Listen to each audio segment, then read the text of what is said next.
안녕하세요. 한 주간의 법조계 이슈와 소식을 한데 모아 전해드리는 로투데이 스페셜 신세아입니다. 오탈자라고 아시나요? 우리가 흔히 말하는 책이나 신문에서의 오탈자가 아닌 5번 탈락한 사람, 즉 로스쿨을 졸업했지만 변호사 시험에서 5번 탈락해 변호사가 될 기회를 영원히 잃어버린 사람들을 가리키는 표현입니다. 어젠 제9회 변호사 시험 합격자가 발표됐죠. 로스쿨 제도도 도입된 지 벌써 12년째인데 여러 가지 문제점들에 대해 이런저런 말들이 많습니다.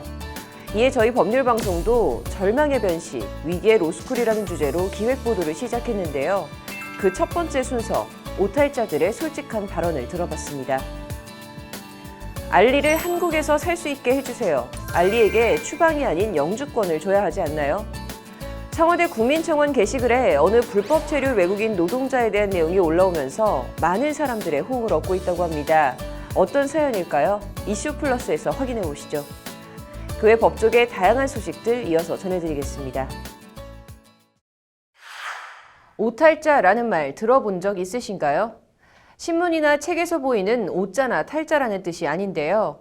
로스쿨을 졸업했지만 변호사 시험에서 5번 탈락해 변호사가 될 기회를 영원히 잃어버린 사람들을 가리키는 표현입니다. 모레 24일 제9회 변호사 시험 합격자가 발표됩니다. 국내 로스쿨이 도입된 지 올해로 12년째가 됐지만 갈수록 문제점이 더 커지고 있는 로스쿨과 변호사 시험 제도. 법률방송이 오탈자들의 솔직한 발언을 통해 문제가 뭔지 짚어봤습니다. 장한지 기자입니다. 로스쿨 졸업 후 5년 이내 5차례까지만 변호사 시험 응시를 제한하는 변호사 시험법 규정, 이른바 5회 응시 제한 제도에 따라 지난해 8회 변호사 시험까지 응시 금지자가 된 로스쿨 졸업생의 수는 총 678명입니다. 7회 변시까지의 응시 금지자 수는 441명, 응시 금지자는 매년 약 240명에서 260명이 발생하는 것으로 추산됩니다. 오는 24일 9회 변시 합격자 수가 발표되면 응시 금지자는 920명에서 940명까지 늘어날 것으로 예상됩니다. 변시 5회 응시 제한 제도는 소위 변신항인을 막기 위한 목적입니다. 법조계에서는 응시 제한을 두지 않는다면 변호사 업계의 포화 상태가 가속화할 것이라는 우려도 존재합니다.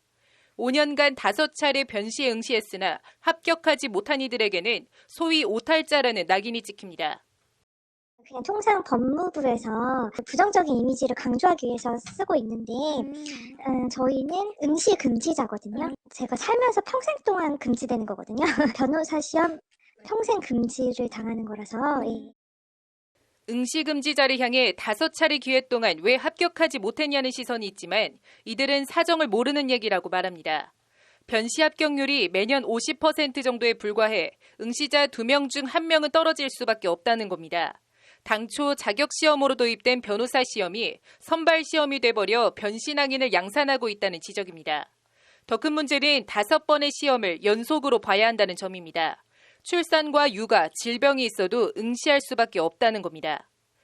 5년이라는 이 제한 때문에 출산을 한 달도 채 남기지 못하고 시험장에 들어가서 시험을 치렀어야 됐고 한 번의 응시기를 그런 식으로 날려버렸던 적이 있고요. 그 다음에는 아예 응시조차 할 수 없었고 희귀병 진단을 받았지만 시험을 중단할 수 없어 결국 장애 판정으로 이어진 사례도 있습니다. 변호사 시험 기간 동안 다발성 경화증이라는 희귀난치병에 걸렸습니다. 희귀난치병에 걸린 다음에도 5년 5회 제한이 있었기 때문에 계속 합격률도 떨어지고 적극적 치료를 하기가 어렵더라고요. 그래가지고 계속 보다가 결국에는 장애인 판정까지 받게 되었습니다. 심지어 시험 부담으로 인해 갖고 있던 질병을 제대로 치료하지 못하고 사망에 이른 경우도 있습니다. 암투병을 앓으셨던 분이 계신데 그분 같은 경우는 돌아가셨어요. 자기 5년만이라도 없었으면 충분히 좀 치료를 받고 쉬었다가 다시. 응시 금지자가 되면 트라우마가 남습니다. 오탈자가 된 데 대한 피해의식입니다. 응시 금지가 되신 분들의 이 내적 상태가 매우 심각하게 안 좋거든요. 5번 했는데도 안 된 건 안 된 거다라고 말을 하는 거는 이 구조적 결함 그리고 합격률의 문제를 개인의 잘못으로 치부하겠다라는 그 기저가 내부에 깔려 있는 거거든요. 이들은 응시자 중 절반만이 합격하는 변시에서 5년 이내 5회로 응시를 제한하는 것은 구조적 모순이라고 목소리를 높였습니다. 희귀난치병에 걸렸을 때는 하늘이 내 신체의 자유를 이렇게 형벌을 내리시는구나 했습니다. 그런데 평생 응시 금지자가 된 다음에는 국가가 제 자유의지를 이렇게 더 침해하는 형벌을 내리는구나 하는 생각에 심적인 오탈자들은 당장 급한 문제로 거액의 대출 상환 부담을 공통적으로 이야기했습니다. 이제 그동안에 모아두었던 것도 다 쓰고 거기에 이제 빚까지 져가면서 공부를 했기 때문에 아무래도 경제적인 부분이 제일 가장 크고요.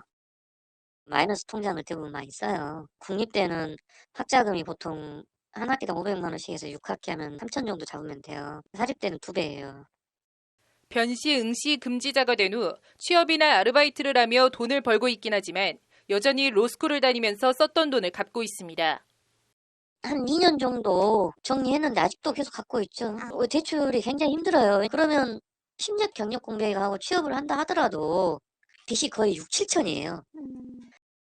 이른바 금수저 로스쿨생의 경우 이를 병행하지 않으면서 드라마 스카이캐슬에 나온 것처럼 변시 코칭을 받기도 한다고 합니다. 사시 낭인을 양산한 사법고시를 폐지하고 계층 사다리를 없애겠다며 도입한 로스쿨 제도의 취지가 무색한 대목입니다. 스카이캐슬 수준으로 막 관리받으면서 해야지 이게 합격할까 말까 하는 수준인데 돈 없는 로스쿨생은 3년 지나면 그때부터는 빚쟁이가 되니까 어떻게 법조계에서는 변시 합격률이 지금처럼 50%에 불과한 상태에서 5회 응시 제한을 유지하는 것은 과도하다고 비판합니다. 합격률을 높여서 5회 응시 제한을 유지하거나 지금처럼 합격률이 낮아진 상황에서는 응시 제한 횟수를 늘려주거나 하는 방안이 변시에 5년 동안 연속으로 응시하도록 한 것은 직업 선택의 자유 침해 등 위헌성도 있다는 지적입니다. 10년 이내 5회 제한이라고 한다면 자기가 충분히 경련으로 부족하다는 생각을 조금 더 띄워서 이렇게 할 수 있을 텐데 그것이 군대 내지는 기타 아주 특별한 사유 말고는 인정되지 않는 것으로 알고 있어서요. 그런 부분 때문에 5회 응시 제한이 더 불합리한 면이 커진다고 생각됩니다. 제9회 변시 합격자 발표를 앞두고 로스쿨생들은 어제 정부 과천청사 앞에 모여 집회를 열고 법무부에 변호사 배출수 통제를 중단하라고 요구했습니다.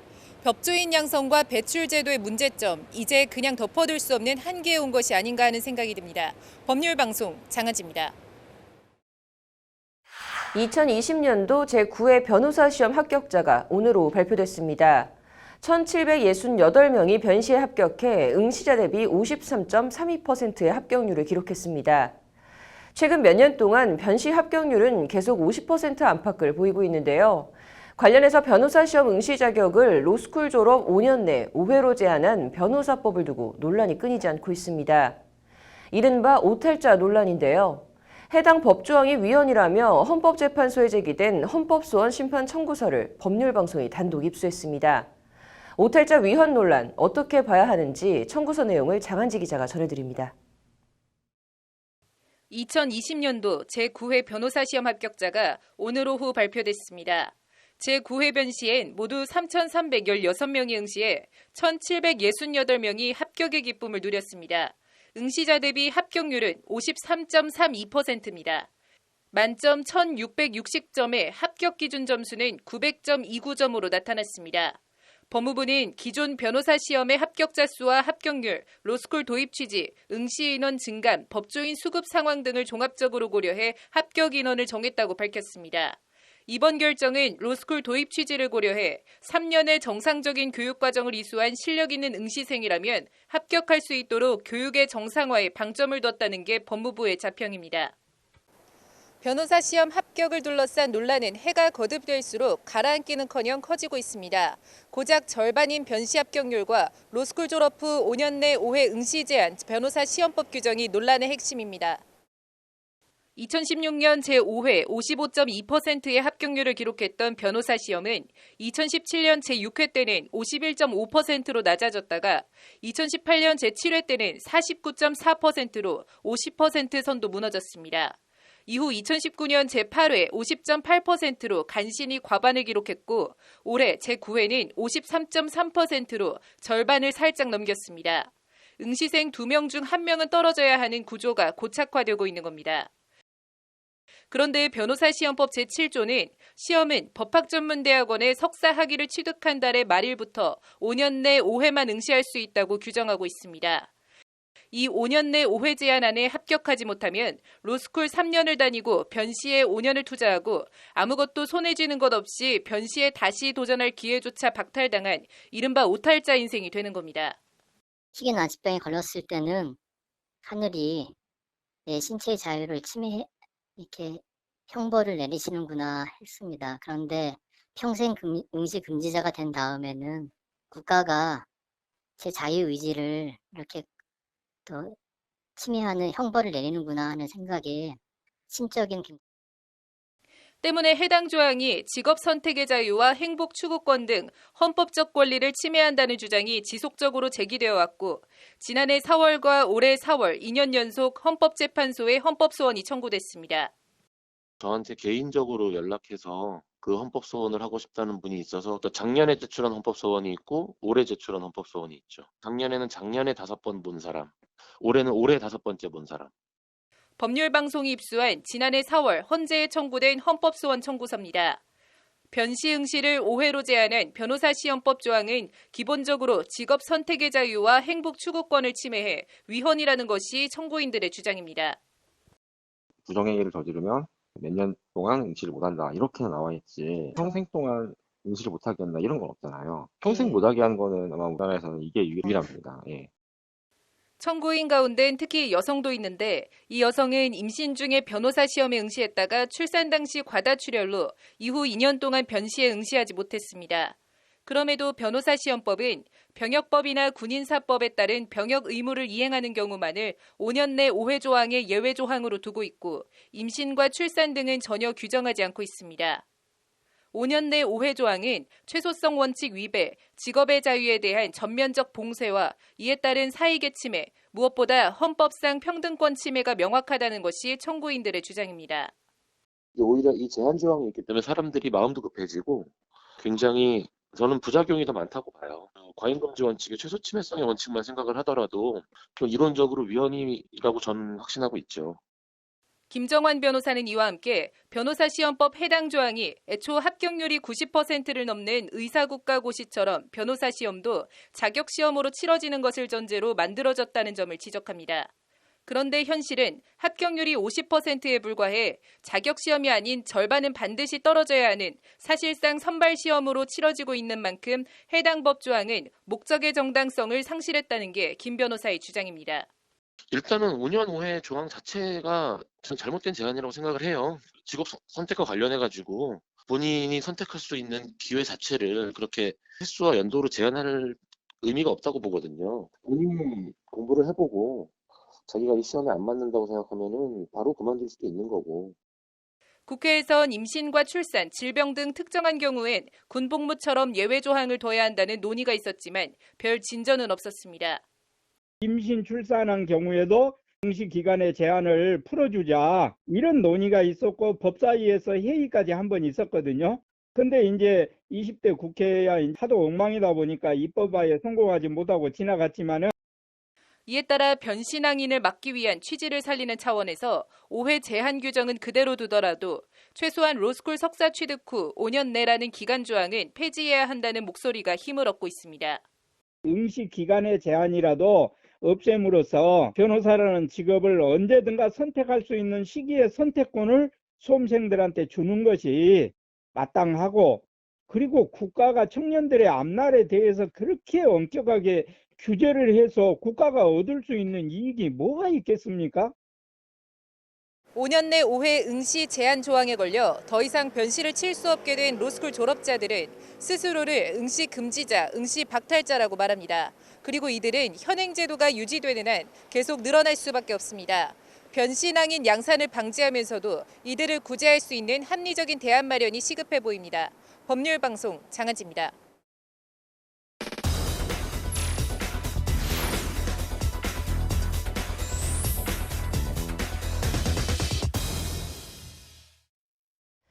알리 씨를 한국에 머물 수 있도록 도와주세요. 청와대 국민청원 게시판에 이런 게시글이 3건이나 올라와 호응을 얻고 있습니다. 한 불법 체류 외국인 노동자를 한국에서 살 수 있게 해달라는 내용인데 어떤 사연일까요? 이슈 플러스입니다. 주인공은 지난 2017년 한국으로 건너와 강원도 양양군에 거주하는 카자흐스탄 국적의 28살 알리 아빠르시입니다. 알리 씨는 지난달 23일 밤 11시 23분쯤 친구를 만나고 귀가하다 자신이 거주하던 3층짜리 원룸 건물이 불길에 휩싸인 걸 발견하고 그 길로 건물로 뛰어들어 계단을 오르내리며 입주민 10여 명을 대피시켰습니다. 더 이상 입구로 들어가지 못하게 되자 알리 씨는 건물 외벽에 있는 가스 배관을 타고 2층으로 올라가 아직 대피하지 못한 50대 여성을 구하려 했지만 안타깝게도 이 여성은 끝내 숨졌습니다. 화마를 뚫고 주민들을 구하는 과정에서 알리 씨는 목과 손 등에 2에서 3도의 큰 화상을 입었지만 소방관과 경찰이 현장에 도착하자 알리 씨는 급하게 자취를 감춰버렸습니다. 알리 씨는 불법 체류자 신분으로 출입국관리법 제46조 강제퇴거 조항은 알리 씨 같은 불법 체류자에 대해선 강제 추방을 원칙으로 하고 있기 때문입니다. 하지만 알리 씨의 도움으로 목숨을 구한 이웃들과 화재 현장에서 그의 선행을 지켜본 주민들과 양양군은 수소문 끝에 알리 씨를 찾아내 서울의 한 화상 전문병원에서 치료를 받도록 도왔습니다. 이 같은 사실이 알려지며 양양군 홈페이지엔 응원글이 이어지고 있고 청와대 국민청원 게시판에도 알리 씨를 추방할 게 아니라 영주권을 줘야 한다는 청원이 잇따라 3건이 올라왔습니다. 10여 명의 한국인 생명을 구했다. 생명을 살리겠다는 신념으로 의로운 일을 했고 많은 생명을 살렸다. 영주권이나 취업비자를 줘서 합법적으로 체류할 수 있도록 하고 적당한 직업을 알선해주는 등 보상이 이루어져야 한다는 것이 청원인들의 호소입니다. 일단 알리 씨는 다음 달 1일 한국을 떠나 카자흐스탄으로 돌아가는 것으로 되어 있습니다. 강제 추방을 면하기 위해 치료 과정에서 불법 체류 사실을 법무부에 자진 신고했고 이 신고는 자진 출국을 전제로 한 것이기 때문입니다. 하지만 알리 씨에 대한 구제를 호소하는 청와대 청원처럼 정부가 마음만 먹으면 알리 씨를 구제할 방법은 얼마든지 있습니다. 먼저 출입국관리법 제10조의 3 영주 자격 조항은 대한민국에 특별한 공로가 있는 사람의 경우엔 영주권을 부여할 수 있도록 규정하고 있습니다. 알리 씨의 선행을 대한민국에 특별한 공로가 있는 경우로 해서 알리 씨의 영주권을 부여해도 법적으로 아무 문제가 없다는 것이 이한수 법무법인 한백 변호사의 설명입니다. 의사상자 등 예우 및 지원에 관한 법률을 준용해 알리 씨를 지원할 수도 있습니다. 위험에 처한 다른 사람의 생명과 신체를 구하려다 죽거나 다친 사람에 대해 알맞은 예우와 지원을 하도록 한 해당 법률을 준용해 2에서 3도의 화상을 입은 알리 씨를 의사상자로 선정해 지원하면 된다는 것이 같은 법무법인 김윤미 변호사의 말입니다. 알리 씨는 한국에서 원룸 월세방을 전전하며 공사장 막노동 등을 통해 번 돈으로 고향에 있는 부모님과 아내, 2 아이의 생계를 책임져 왔다고 합니다. 알리 씨의 자진 출국을 유예하거나 자진 출국을 하더라도 재입국할 수 있도록 해서 알리 씨의 선행에 합당한 예우와 지원을 해주는 게 카자흐스탄과의 관계, 나아가 대한민국의 국적을 높이는 데도 도움이 되지 않을까 합니다. 사람의 목숨보다 중요한 것은 없습니다. 정부가 적극 나서길 전향적인 결정과 행동을 기대합니다. 이슈 플러스였습니다.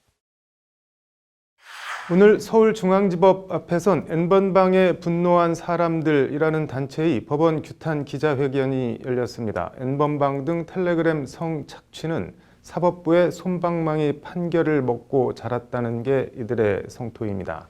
관련해서 오늘 오후 대법원에선 디지털 성범죄 새로운 양형기준 정립을 위한 양형위원회가 열렸습니다.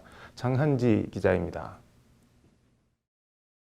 가해자에 이입하는 판사들을 쫓아내자 성인지 빵점 재판부 같은 문구가 쓰여진 손팻말을 들고 법원 규탄 기자회견을 벌이고 있습니다. N번방에 분노한 사람들이라는 단체 소속 회원들로 법원이 디지털 성범죄에 대한 솜방망이 처벌로 수많은 N번방들이 음습하게 자라날 수 있는 토양을 만들었다는 것이 이들의 성토입니다. 아동에 대한 성착취는 전 세계적으로 반인류적인 범죄로 취급하는데도 우리나라 재판부는 무슨 생각인지 알 수조차 없습니다. 이런 판결들을 먹고 이 범죄자들은 텔레그램으로 옮겨간 것이고, 일단 아동 청소년의 성보호에 관한 법률 제11조는 아동 청소년 이용 음란물을 제작, 수입 또는 수출한 자는 무기징역 또는 5년 이상의 징역형에 처하도록 규정하고 있습니다.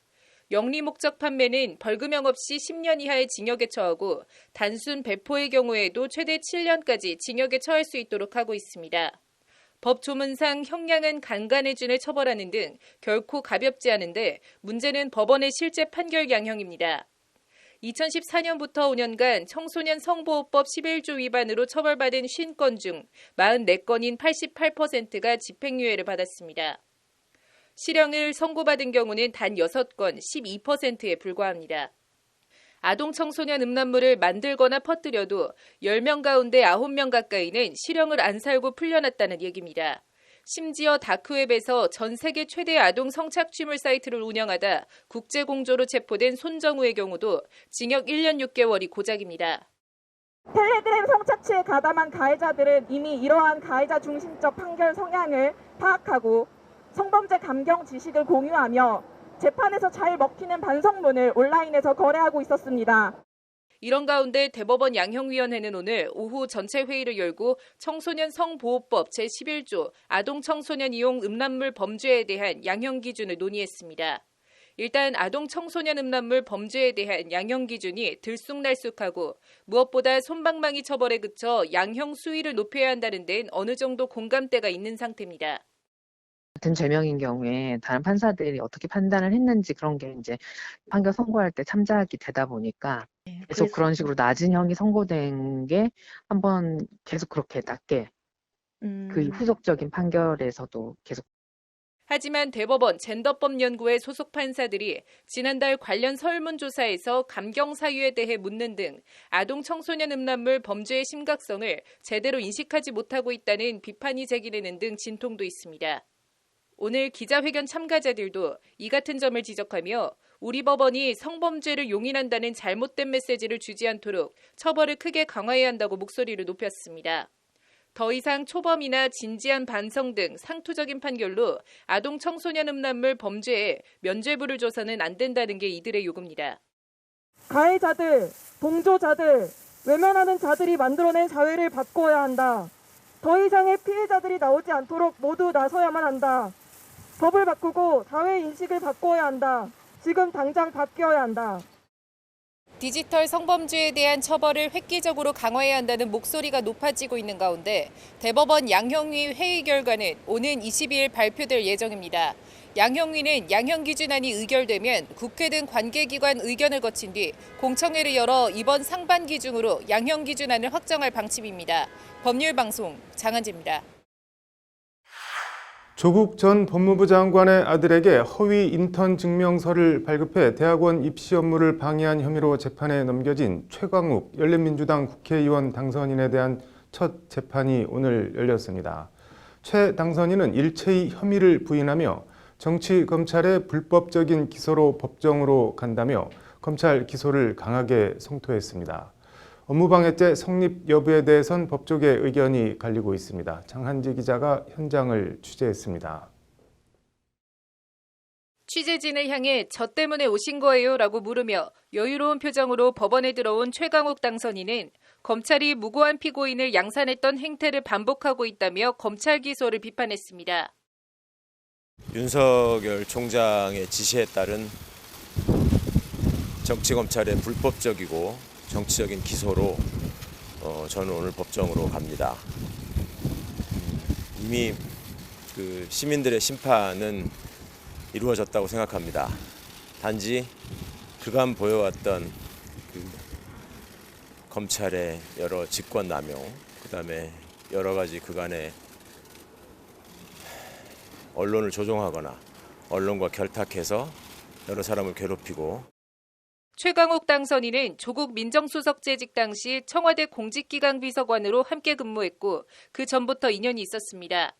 법무법인 청맥 변호사로 일하던 2017년 10월 조국 전 장관 아들의 인턴 활동 확인서를 허위로 발급해 연세대와 고려대 대학원 입시 업무를 방해했다는 것이 검찰 공소 사실입니다.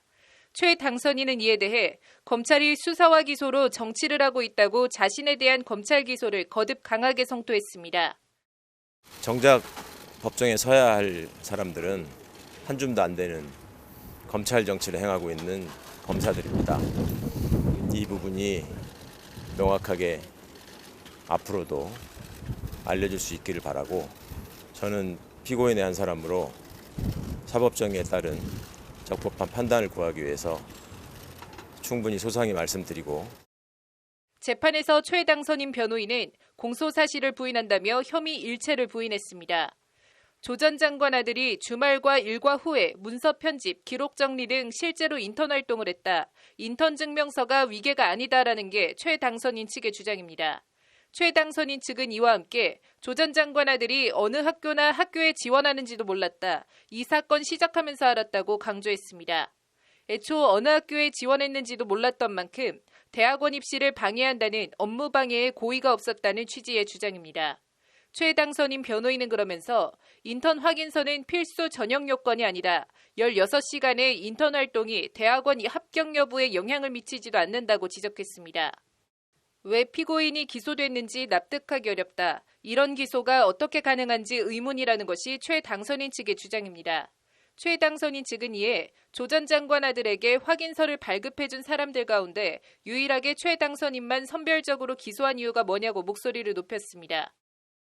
이 기소의 내용이나 기소의 시점, 또 그 기소 과정의 절차, 또 그 과정에서 벌어졌던 수많은 직권남용들 그런 부분들을 확인해 보시면 충분히 이 사건의 성격은 아실 수 있을 거라고 생각하고 저는 저 나름대로 이제 검찰이 진실 앞에 겸허해져야 할 순간이라고 생각합니다.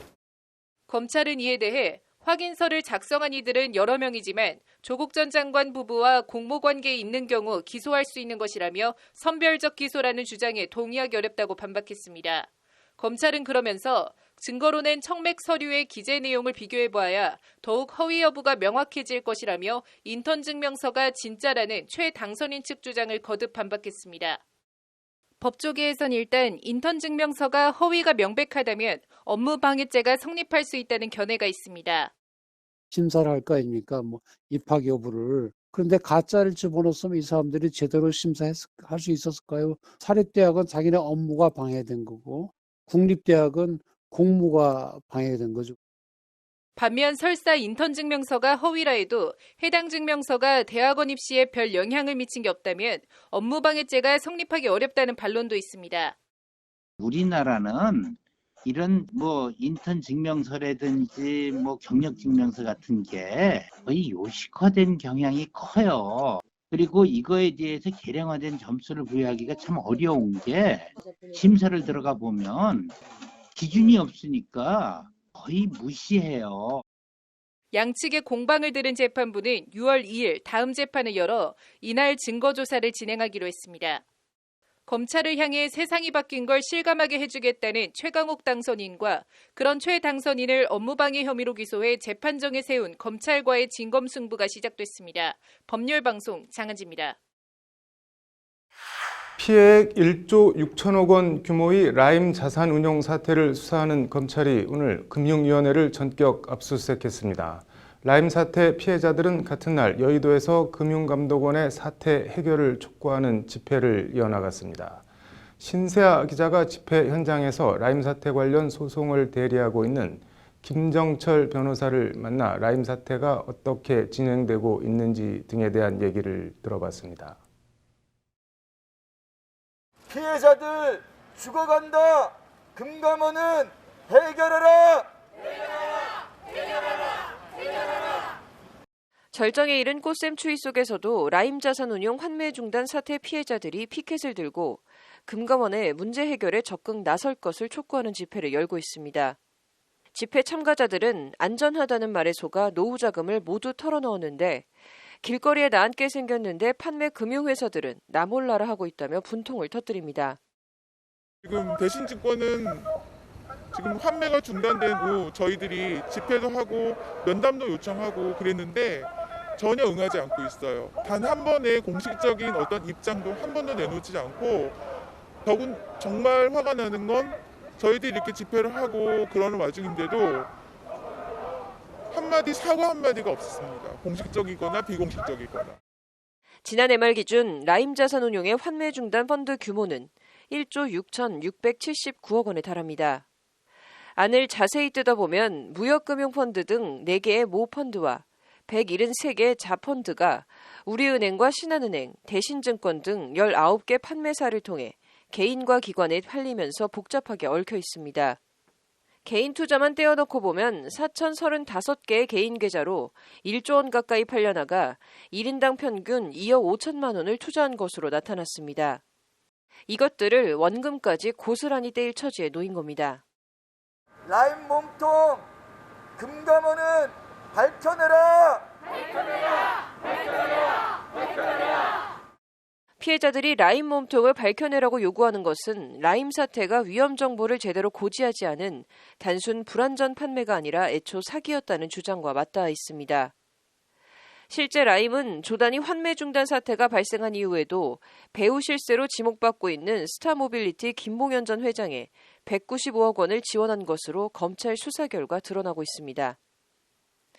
스타모빌리티뿐만 아니라 라임펀드가 투자한 회사들 상당수에서 투자 뒤 횡령, 배임 패턴이 나타나고 있고 일부 상장사 대주주도 라임 측과 짜고 회사 자금을 빼낸 정황도 속속 드러나고 있습니다.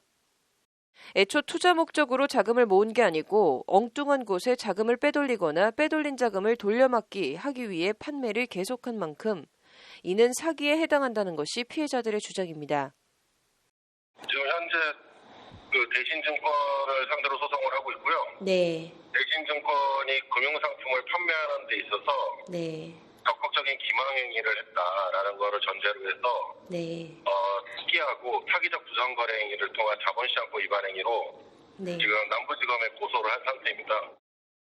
이는 비단 대신증권에만 해당하는 문제는 아니고 다른 판매사들에도 모두 해당하는데 일단 사기가 성립하면 민사적으로 해당 계약을 취소할 수 있게 돼 법적으로는 투자금을 돌려받을 수 있습니다. 그리고 이제 민사소송으로는 사기 취소를 전제로 해서 부당이득 반환 청구 소송하고 불완전 판매를 통한 손해배상 청구 소송을 같이 병행해서 진행하고 있습니다. 다만 라임의 사기죄가 입증된다 해도 실제 투자금을 돌려받을 수 있을지는 지켜봐야 합니다. 일단 재판에서 승소한다 해도 라임 측의 변제 능력이 남아있을지는 미지수입니다.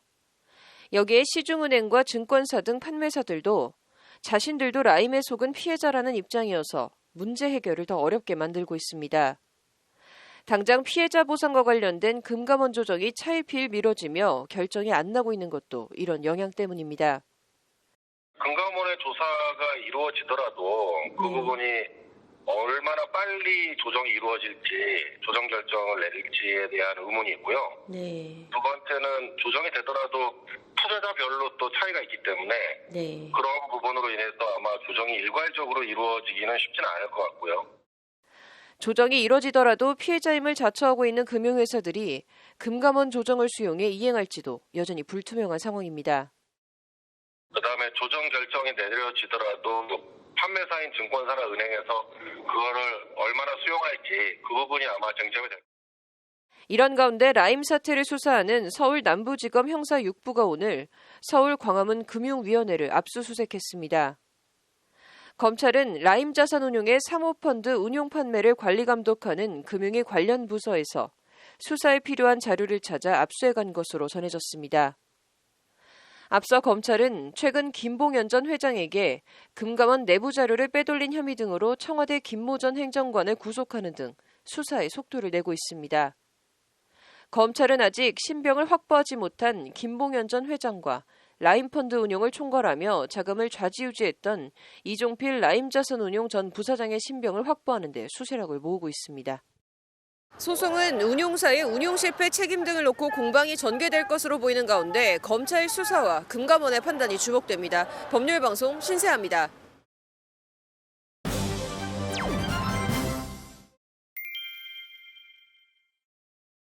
네, 오늘 오후 참여연대에선 경찰개혁 어떻게 할 것인가를 주제로 하는 토론회가 열렸습니다. 20플러스 심세아 기자 나와 있습니다. 심 기자, 오늘 토론회는 어떤 토론회였나요?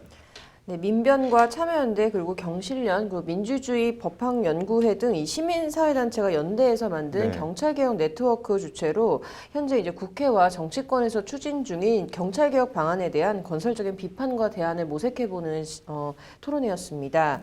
이호영 민주주의 법학연구회 총무위원장이 경찰 권한의 분산 및 축소 방안을 주제로, 그리고 박병옥 제주대 행정학과 교수가 경찰에 대한 민주적 통제 장치 마련 방안을 주제로 각각 발제를 맡았는데요.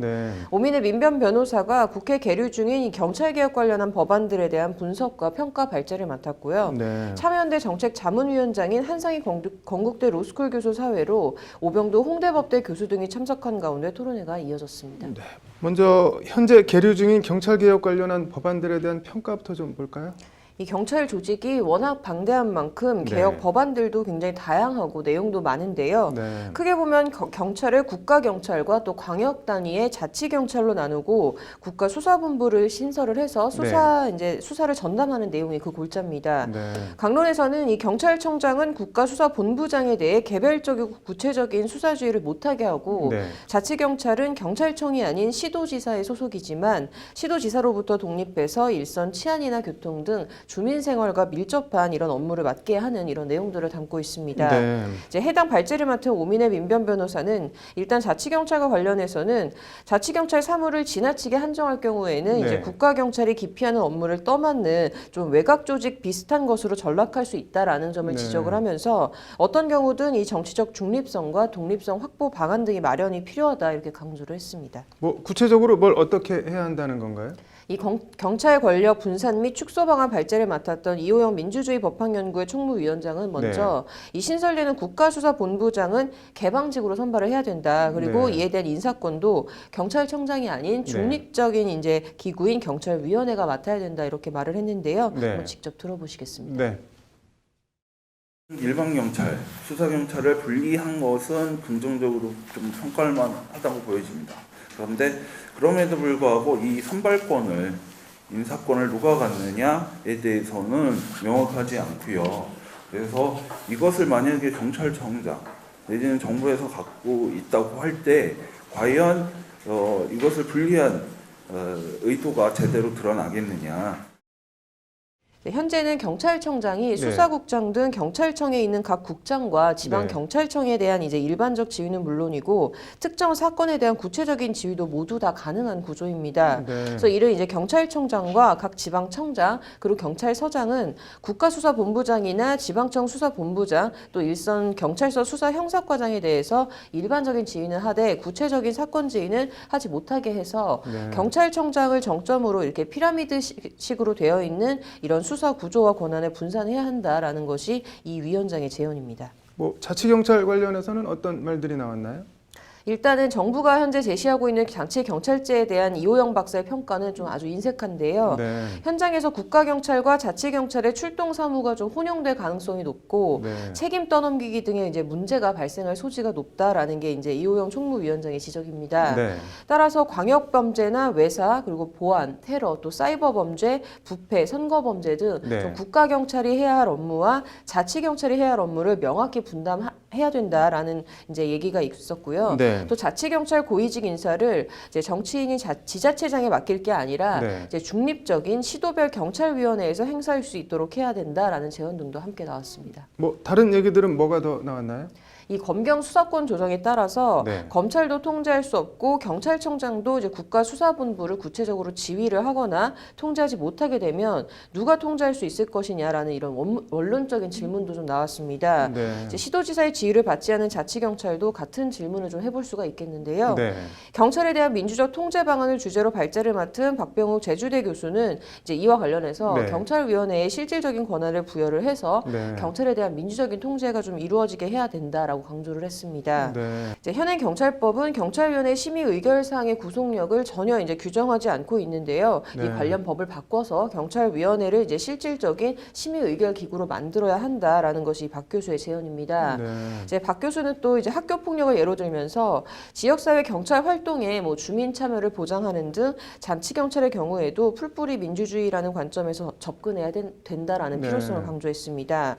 전체적으로 이제 현재 계류 중인 경찰개혁 법률안에 대한 재논의 그리고 실질적인 경찰 개혁이 가능한 법률안 마련이 필요하다는 데에는 참석자들이 모두 인식을 같이 했습니다. 뭐 권한과 기구를 분산하면서 전체적으로 경찰 권력이 오히려 비대해지는 역설이 안 나오게 꼼꼼한 준비가 필요해 보이네요. 오늘 잘 들었습니다.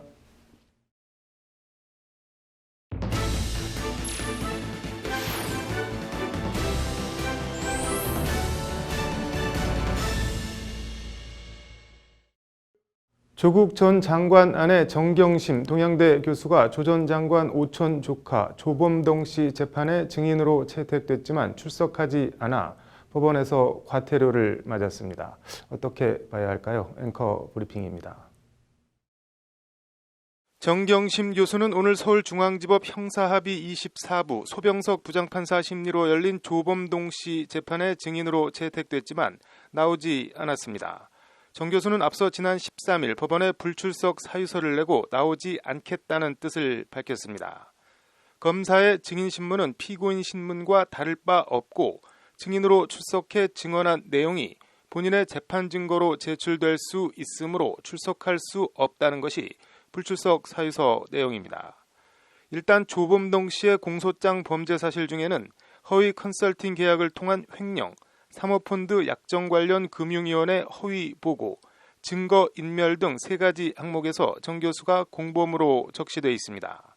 이와 관련 검찰은 정 교수 측이 제출한 불출석 사유서는 형사소송법의 근거에 타당성이 없다며 증인 출석을 강제할 수 있는 구인장 발부를 재판부에 요청했습니다. 이와 관련 법조계에선 몸이 아파 거동이 어려운 것도 아니고 정 교수의 불출석 사유서 명분이 떨어진다는 지적이 많습니다. 공범으로 같이 재판을 받아도 변론을 일시 분리해 증인으로 삼을 수 있다. 본인과 관련된 질문이 나오면 증언을 거부하면 되는데 아예 법정에 나가지 않은 것은 명분이 약하다는 것이 법무법인 하나 강신업 변호사의 설명입니다. 강신업 변호사는 그러면서 정 교수 측에서 안 나가는 게 유리하다고 생각한 모양인데 거꾸로 뭔가 캥기는 게 있으니까 그러는 것 아니겠냐고 반문하며 본인이 떳떳하다면 나가서 공모한 것 없다, 관련 없다고 얘기하는 게 유리하지 않겠냐고 거듭 반문했습니다. 재판부도 이런 취지로 검찰이 증인으로 신청했고 재판부가 신문할 필요성이 있다고 인정한 것인데 불출석했다며 정 교수에게 400만 원의 과태료를 부과했습니다. 이와 관련 법무법인 바로 남승한 변호사는 증인 불출석을 사유로 과태료 400만 원이면 많이 부과된 것이라며 본인에게 불이익이 예상될 경우 법적으로 진술을 거부할 수 있도록 보장하고 있다. 증인 불출석은 명분이 없다고 잘라 말했습니다. 정경심 교수 입장에선 괜히 증인으로 출석해서 검찰 신문의 증언을 거부하면 할 말이 없으니까 그러는 거 아니냐는 식으로 뒷말과 구설에 오르느니 그냥 안 나가는 게 깔끔하다고 판단했을 수도 있습니다.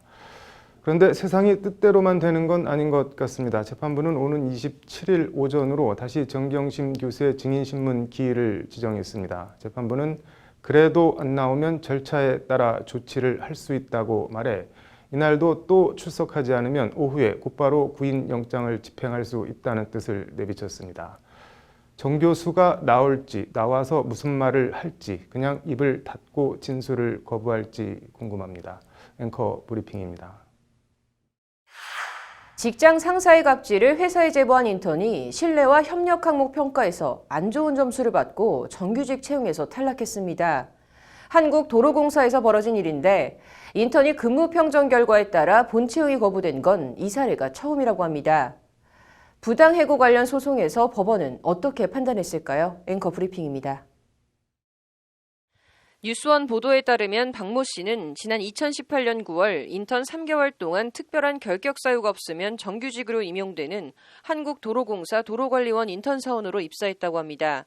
그런데 입사한 지 한 달쯤 지났을 무렵 일찍 출근해서 커피를 타라는 반장직함을 가진 회사 상급자 A씨의 지시를 업무와 상관없다는 이유로 거부하면서 A씨에게 그런 식으로 사회생활하면 왕따 당한다는 등의 말을 들었다고 합니다. 박 씨는 회사에 문제 제기를 했고 다른 팀으로 재배치를 받으며 일단락되는 듯 했는데 A씨와의 마찰은 이게 끝이 아니었습니다. A씨를 포함해 몇몇 직원들이 사무실 금연구역에서 담배를 피우자 자제해 줄 것을 요청했고 다른 직원들은 다 박 씨 요청을 받아줬는데 A씨만 계속 담배를 피운 겁니다. 이에 박 씨는 도로공사 감사실에 정식으로 갑질 제보를 했고 이후 A씨는 물론 다른 직원들로부터 인사를 해도 받아주지 않는 등 왕따를 당했다는 것이 박 씨 주장입니다.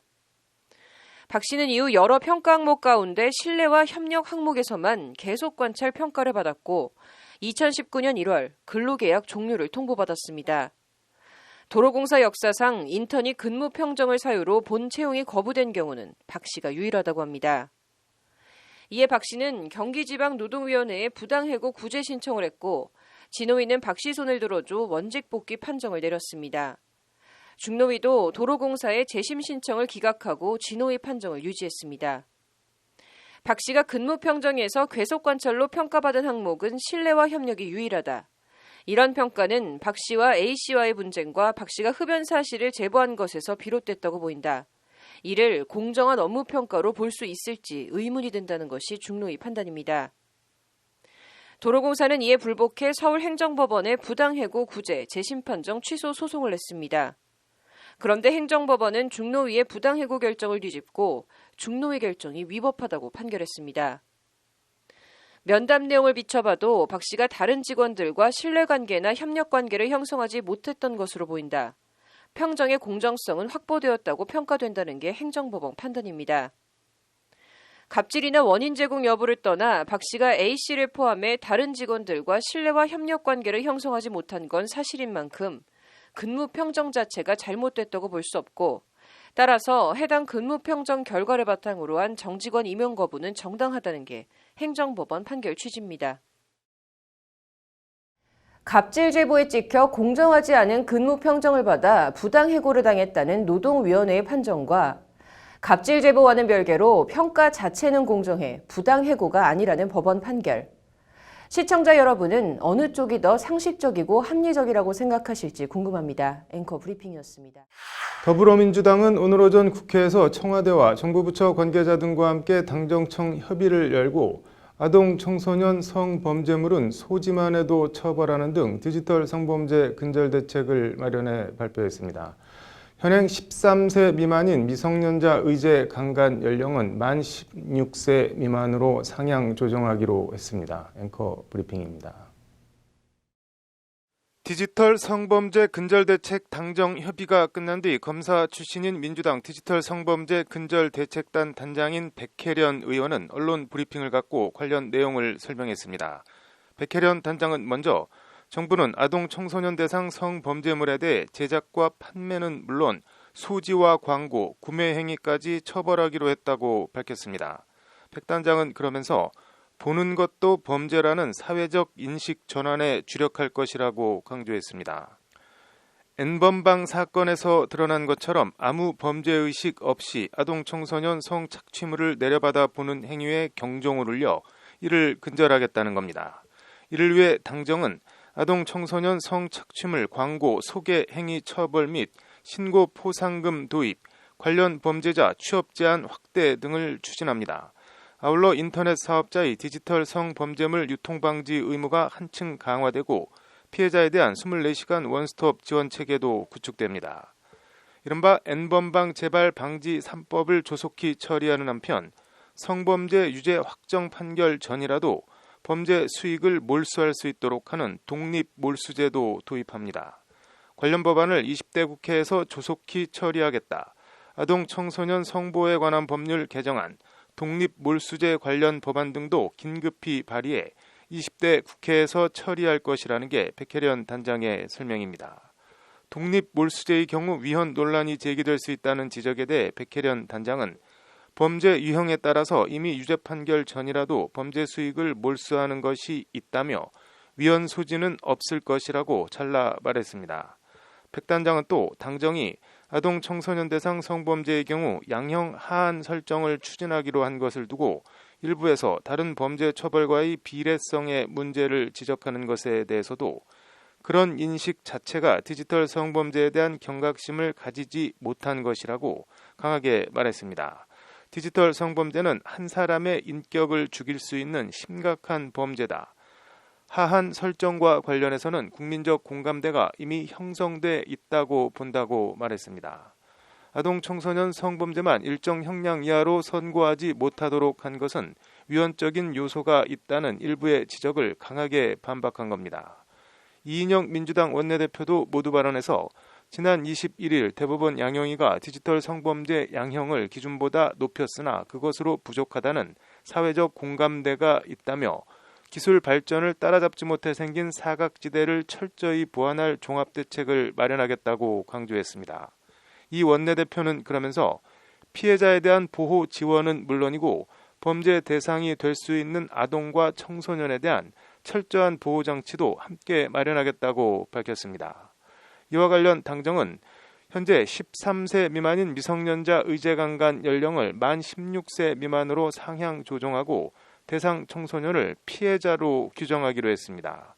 미성년자 의제 강간은 13세 미만 아동과의 성관계는 동의나 합의 여부를 떠나 강간으로 간주해 처벌하는 것을 말하는데 이 연령을 16세 미만 청소년까지 올리겠다는 겁니다.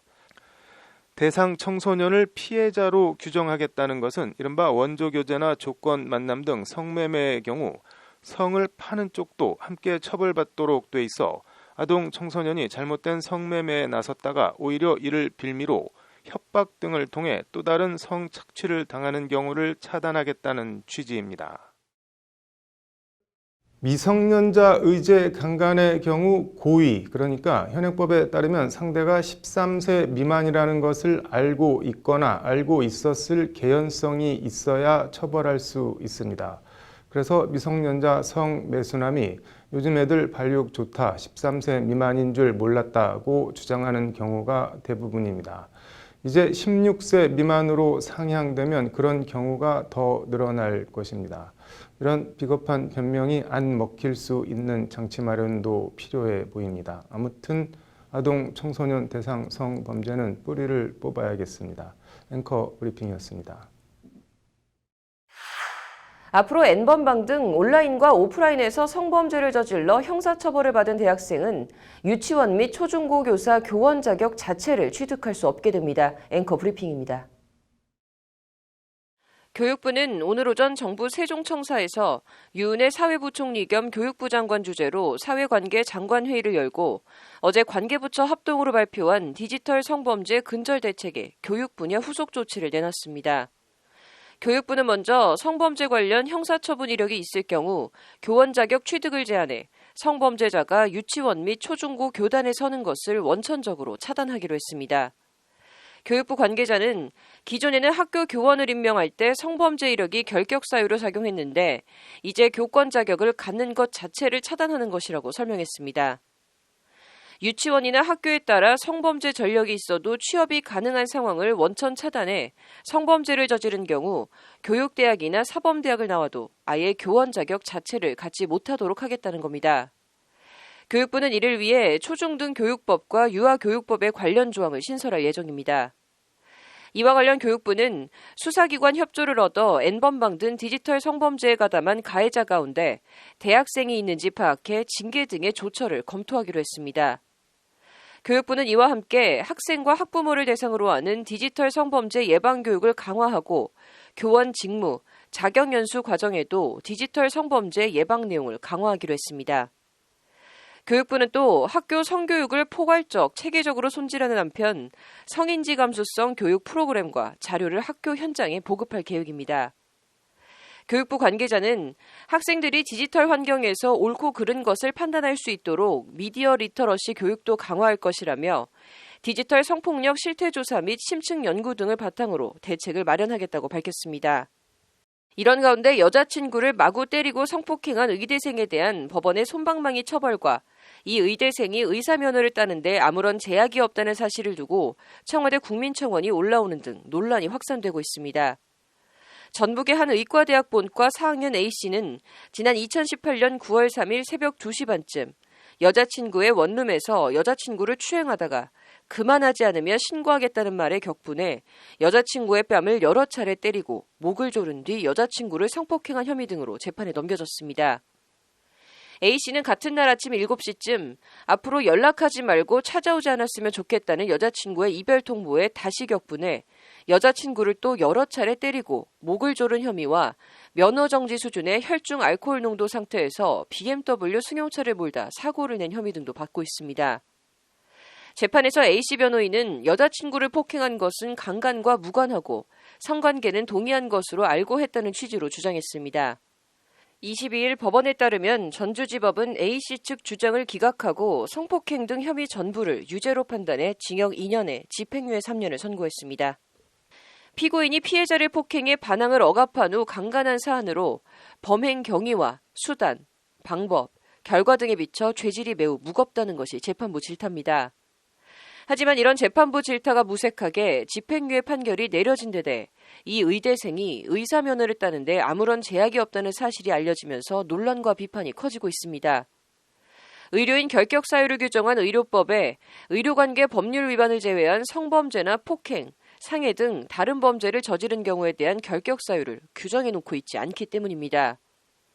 변호사나 회계사, 세무사 등 다른 전문직들은 금고 이상의 처벌을 받으면 면허를 정지하거나 취소할 수 있도록 하고 있는 것과 비교해도 너무 느슨하다는 비판입니다. 실제 지난해 10월 더불어민주당 남인순 의원실 자료에 따르면 최근 5년간 강간과 강제추행, 몰카 등 성범죄로 검거된 의사는 611명에 달하지만 자격정지 처분은 1%가 채 안 됐고 그나마도 1개월 면허 정지가 전부였습니다. 말 그대로 한 번 의사는 영원한 의사, 절대 깨지지 않는 철밥통입니다. 교육부에서 성범죄 대학생은 교원 자격 취득을 원천 차단하겠다고 했는데 이미 교사 자격증을 취득한 경우에도 똑같이 적용해 성범죄를 저지른 경우엔 교단에서 영구 퇴출해야 하지 않나 싶습니다. 보건복지부도 보고만 있을 게 아니라 의대생의 경우도 교육부와 똑같이 나아가 의사 면허를 취득한 경우에도 성범죄자는 의료계에서 영구 퇴출할 수 있도록 의료법을 손봐야 합니다. N번방 사건으로 사회적 공분이 극에 달한 지금 안 하면 또는 못하면 영원히 어려울 것 같다는 생각입니다. 앵커 브리핑이었습니다.